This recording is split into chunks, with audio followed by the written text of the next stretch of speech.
On today's episode of Watch Chair Go, boats. And what? Yeah. Oh.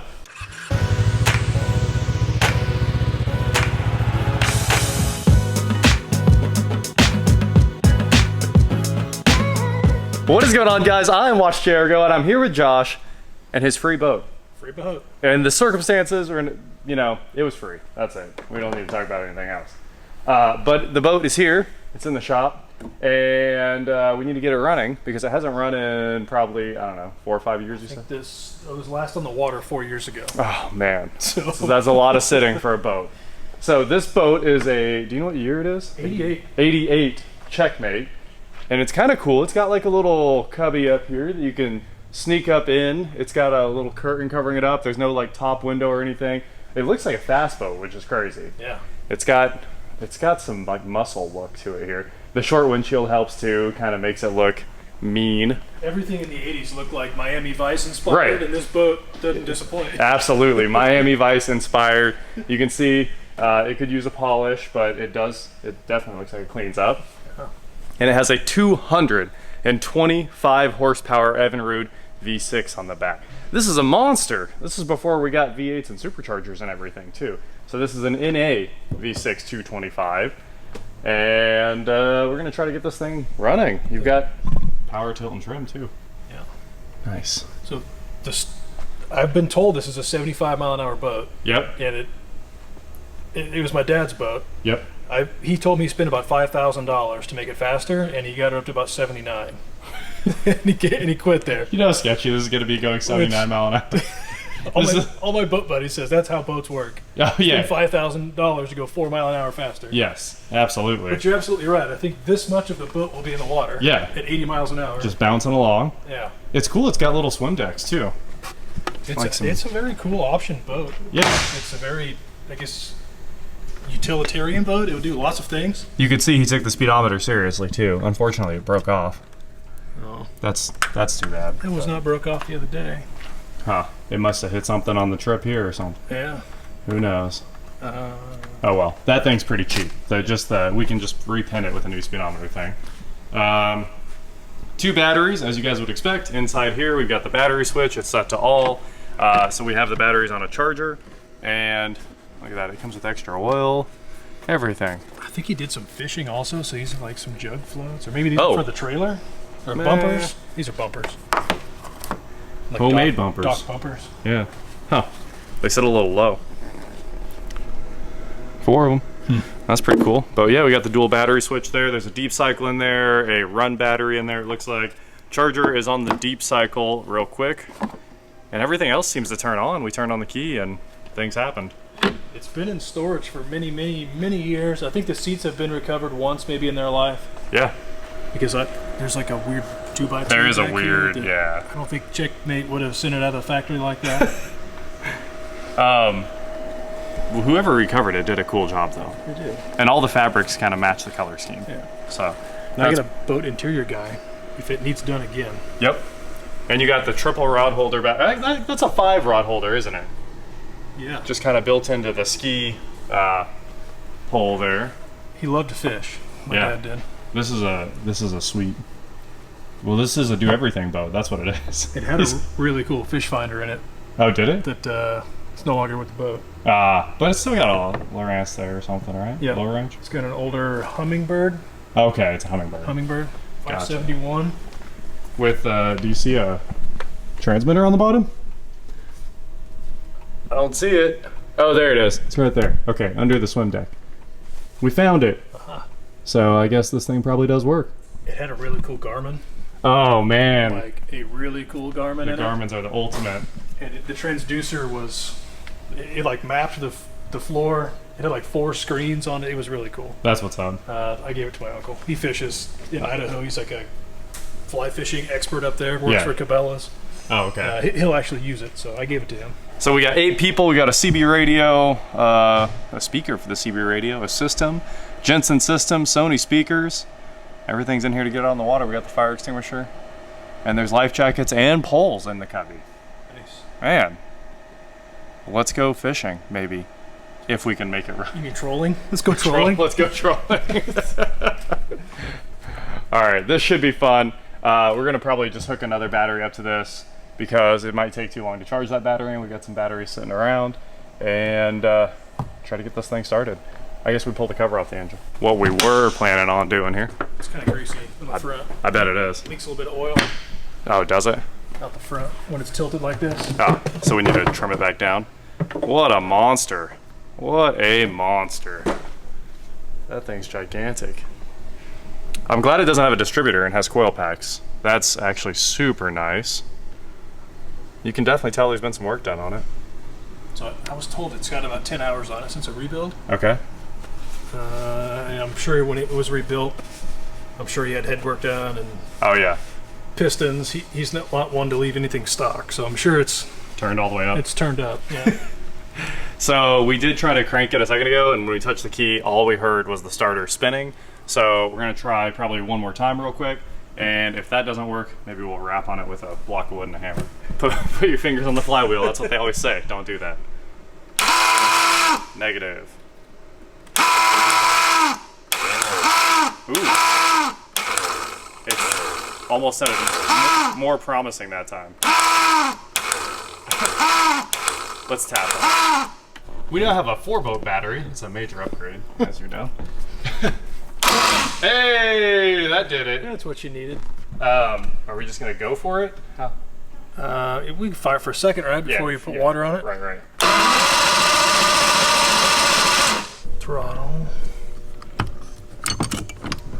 You'd think it would have an electric choke. Like, this thing is modern.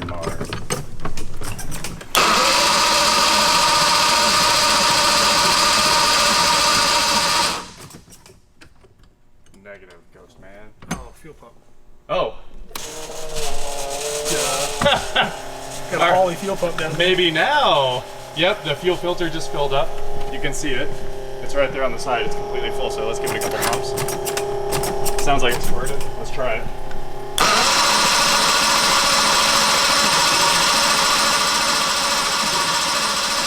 I'm with you. I see stuff dripping out of the stacks. Yeah, velocity stacks. What if we throw a little starting fluid in there? Yeah. All right, we're gonna try to trim this thing up. Did it drop the little more? The stick? There you go. Stick is out.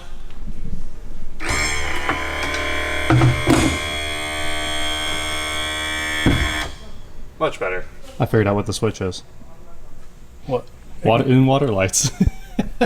Oh, really? Yeah, you put LEDs in the water. Oh, nice. Let's see if that actually works. Trying to flip this switch up here. Wow, that switch is hard. Guess not. I haven't tasted or smelled it. So we grabbed a little bit of starting fluid, and we've got the spark plug ratchet here. Gotta pull a plug out, see if we have spark at all. There's a chance we don't have power to the engine or something like that. So we got our plug in here, catch it on a thread, and we're gonna crank on it and see if we have spark. There we go. That should tell us if we got power to the engine. All right, let's do this. Put your tongue on it? No, I do not want to tongue anywhere around it. Gross. Hold on. It blew it right out of the cylinder. I'm trying to not hang on to it, you know? So let me hang on to the wire. All right. We do have spark. Good, strong spark, man. All right, let's put this thing back together, hit it with the starting fluid. Yep, you're good. I got plenty of... Are you turning it towards me so the backfire hits me? Is that the... Yes. All right. Yosemite Sam, like black face. All right, we're going, I'll just try to like blast all three on one side or something. Ready? Go.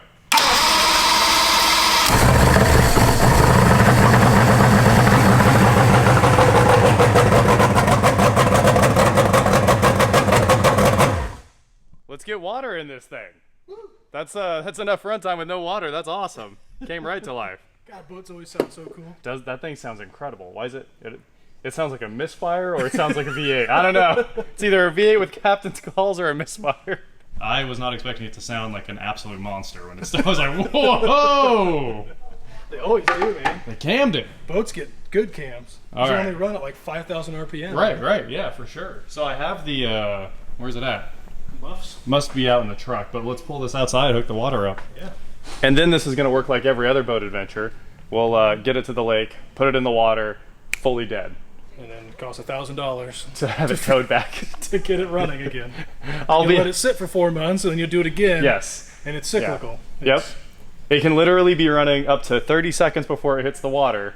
Yep. And then it's out. No more. This is the, we're good, load up the truck, get the coolers. And then prepare for disappointment. Yeah. At least we got a cool place to sit on the water. That's true. That's all that matters. No roof, though. No, oh, that's true. No roof. So we have the water coming out through the muff, and it's turned down to a reasonable level. We're ready to fire it again. Ooh, look at that. Yeah. What a setup. What a setup. All right, fuel pump on? Fuel pump on. Go for it. Filter's full.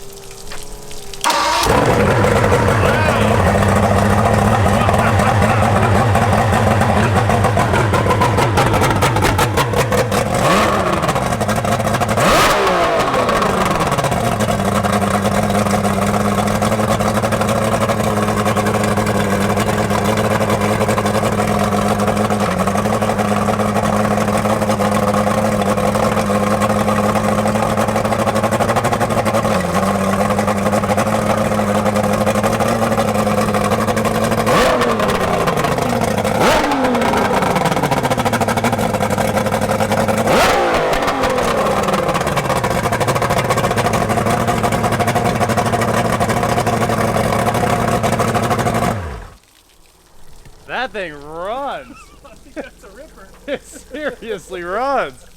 Oh man, I can't believe it just came right back to life. Is it it's a 2-stroke with premix, isn't it? Yeah. I wish when you said it was a 225, I was like, okay, it's a 4-stroke, it'll be easy. I have a buddy with a 4-stroke 250. Yeah. He's wanting to upgrade to a 300. But he was already like, let me know, I'll make you a deal. Oh, on this? On my 250. Oh, okay. I mean, 2-strokes are cool and all. Let me turn this water down. I'm wanting to buy a 300 for my boat. If you want my 250 4-stroke, it's like the cool EFI. Yes, EFI would be so much better, but this thing, at least it's simple being a 2-stroke. It's just so annoying to have to premix the fuel and not just stop at the marina and throw gas in and out. It might mix itself, I'm not sure. Yeah, I don't know if it has an auto mixer. Oh, we should have shut the fuel off, huh? But it's fine. Fuel just goes straight into the bottom of that first carb on the fuel train there. I think this is pre-mixed. It's tough though, because that filter looks perfectly clear. Yeah. It could be like a 50 to 1 or something really thin. It could be. Well, that's sick. Should we go? Should we try our luck? We got a boat. I'm on a boat. Don't you ever forget. Yeah. I'm on a boat and it's going fast. And does AAA work on water? I can swim with a rope. Tell you that much. I think that's why both people hang out together, because one always breaks down. Right. They've got to tow each other. If you don't have a boat friend, you're pretty much in trouble. Yeah. No fun at all. Pretty much Gilligan's Island. I figured out the underwater LEDs. That thing that's all taped up is double A's. Oh. And then you like put batteries in it and turn it on so you have your underwater light.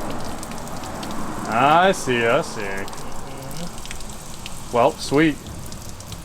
We're probably cooled off by now. I'll fill the water.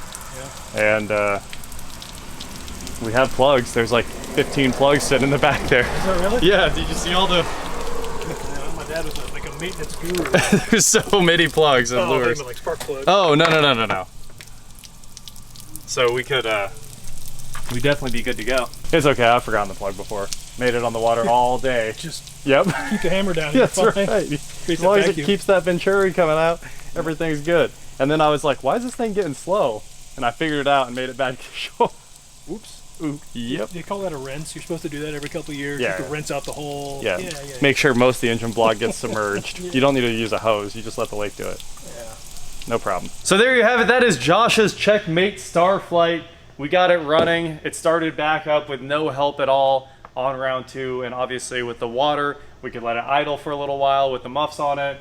I mean, this thing runs great. And it sounds really cool. And it wasn't like a consistent oil leak. I know there was a little bit of oil that squirted out right when it started. It had been sitting for 4 years. So that cleaned up immediately, and we started a couple more times with no problems at all. So now we have the battery charger under there in 3 amp charge mode, trying to recover these batteries.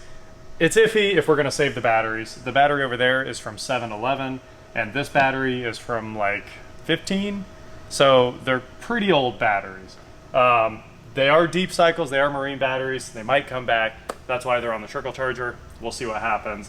And we checked everything else. Obviously that Humminbird fish finder works, the system works, the horn actually ended up working after a few tries, the lights work, the engine starts right up.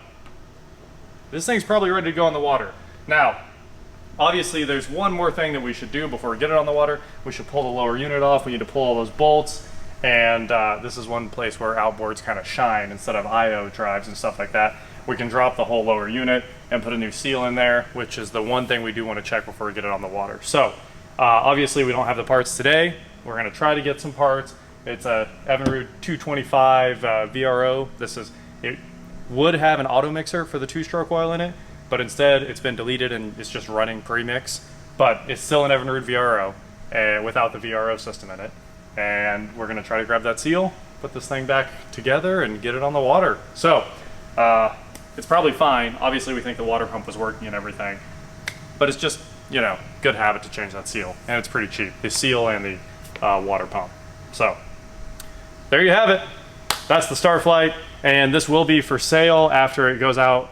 We're gonna do one test on the water, something like that, try it out one time, and then it's gonna go off to polish. And it's out of here probably. Josh is going to ask about $8,000 for it, which we think is on the cheap side, because the word on the street is this engine by itself is worth about $4,000.